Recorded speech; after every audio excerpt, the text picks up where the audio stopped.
It is January 30th. Kathy and I are on our way to Israel with 106.9 The Light. Very excited about the trip.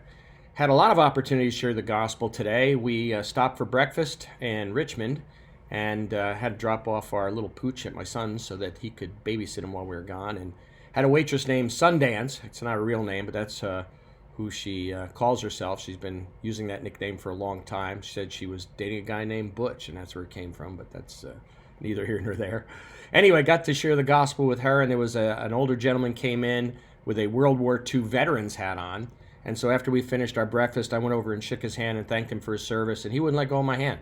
He must have held on to my hand for a full 10 seconds as we talked, and he was so grateful that I cared enough to say something to him and pulled out a camo-covered Gospel of John that I had written a nice note in for him and gave that to him and got to talk with him and his wife.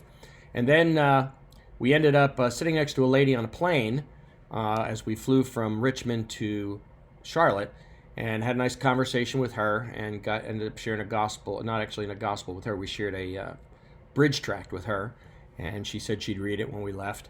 And then while we were in the Charlotte airport, I saw two female police officers talking and went over and had an opportunity to share two police gospel cards with them and pray for their safety and salvation. And one of them was kind enough to give me a challenge coin, which was really nice.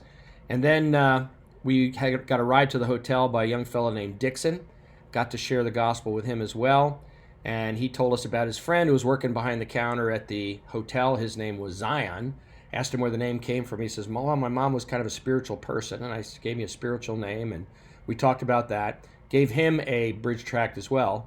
Kathy and I brought our luggage up to the room and headed out to walk across the parking lot to a restaurant to grab some dinner. And as we came down, Zion was reading the bridge tract, and standing next to him was Dixon. So I went over and it went through page by page and got to explain the gospel with him, to each of them. So it was a great day to start, and keep us in your prayers as we travel. Tomorrow we'll be flying to Newark very early in the morning, and then taking the flight to Tel Aviv. So we'll keep you posted.